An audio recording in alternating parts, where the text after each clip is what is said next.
Salut à toutes et à tous, c'est Boxkick et on va parler d'Irlande-Écosse. Et l'Irlande s'est imposée face à l'Écosse, donc dans son Aviva Stadium de Dublin, 28-8, vraiment une victoire assez solide des hommes des Irlandais, voilà, des hommes de leur entraîneur néo-zélandais dont l'on m'échappe, Joe Schmidt, les hommes de Joe Schmidt, voilà, ils ont vraiment pas trop mal joué leur partie, bonus offensif à la clé, et donc l'Irlande remporte le tournoi Destination cette année, le tournoi Destination 2018 est donc remporté par l'Irlande.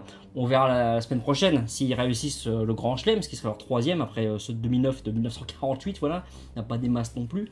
Mais vraiment un match plutôt solide, voilà, des Irlandais face aux Écossais qui ont été trop imprécis, des mauvais choix en cascade, j'ai envie de dire, vraiment pas évident ce match-là pour les Calédoniens, un match sans doute qu'il faudra oublier, des erreurs à gommer là, pour recevoir, même pour recevoir l'Italie, il va falloir faire, pour aller en Italie, je sais plus, il faudra faire attention, quoi, voilà, trop d'occasions manquées, trop de fautes de main, trop de mauvais choix.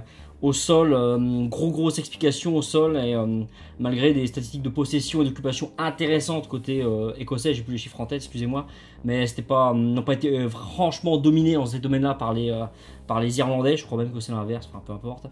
Ouais, vraiment les Écossais tenus en échec dans ces domaines-là, bonne mêlée j'ai trouvé de la part de l'Irlande, touche très intéressante, vraiment. Grosse opposition, grosse explication au milieu de terrain notamment, voilà, c'était pas mal, mais une puissance des Irlandais supérieure, quasiment tous les compartiments du terrain, mais notamment en milieu de terrain, voilà, la paire de centre et tout, et la troisième ligne, vraiment, enfin deuxième ligne aussi, voilà, de toute façon de partout, quoi, c'était vraiment impressionnant, la charnière. Conor Murray, Johnny Sexton, bon, on commence à connaître, hein, là, c'est vraiment du gros rendement, hein, du gros rendement. En face, Ledlow, Russell, ça a été un ton en dessous quand même, notamment Russell, assez transparent finalement sur ce match.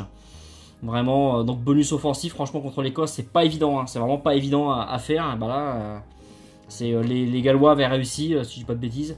Et les Irlandais l'ont fait aussi, pas forcément facilement, mais ils finissent quand même avec 5 ou 6 essais. Hein, voilà, c'est quand même pas rien, quoi. Voilà. Bon, pas que des beaux essais, des interceptions, des machins, tout ça. Voilà, bon, c'est pas du hurrah rugby, hein, l'Irlande, on le sait, hein, on le découvre pas sur ce match. Voilà, ça tape dur pendant des séquences interminables, des temps de jeu de folie, et on finit toujours par craquer. Hein. Là, c'est quasiment impossible de pas finir par craquer. Hâte de voir leur match face à l'Angleterre la semaine prochaine. C'est une autre histoire, hein, à mon avis, ce sera à Twickenham. Les Anglais auront à se racheter, ça c'est certain. Mais vraiment, quand même, voilà, une équipe irlandaise vraiment solide. Équipe solide, à défaut d'être brillante, franchement solide. Vraiment des redoublés, du jeu dans la profondeur, très peu de fautes, que ce soit des fautes de main, des choses comme ça. Voilà. Les Écossais ont pu y croire à un moment, mais globalement, les Irlandais étaient franchement au-dessus. Donc la logique est respectée finalement. Voilà, le 15 écossais qui était quand même bien remonté au classement, voilà, il ne faut pas non plus se faire d'illusions sur ce classement, voilà, c'est les circonstances qui font que le classement est ce qu'il est, le classement mondial, hein, je ne parle pas du classement du Tour à destination, mais voilà, ils sont 5e je crois les Écossais avant cette journée, donc voilà, une bonne, j'ai trop souvent voilà, une très bonne équipe d'Écosse, mais une équipe d'Irlande bien meilleure sur ce match. Et l'équipe d'Écosse qui, sur ce match, je le répète, a fait trop de fautes pour espérer l'emporter. Ce sera tout ce que j'ai globalement à dire sur cette rencontre. Ciao, bye!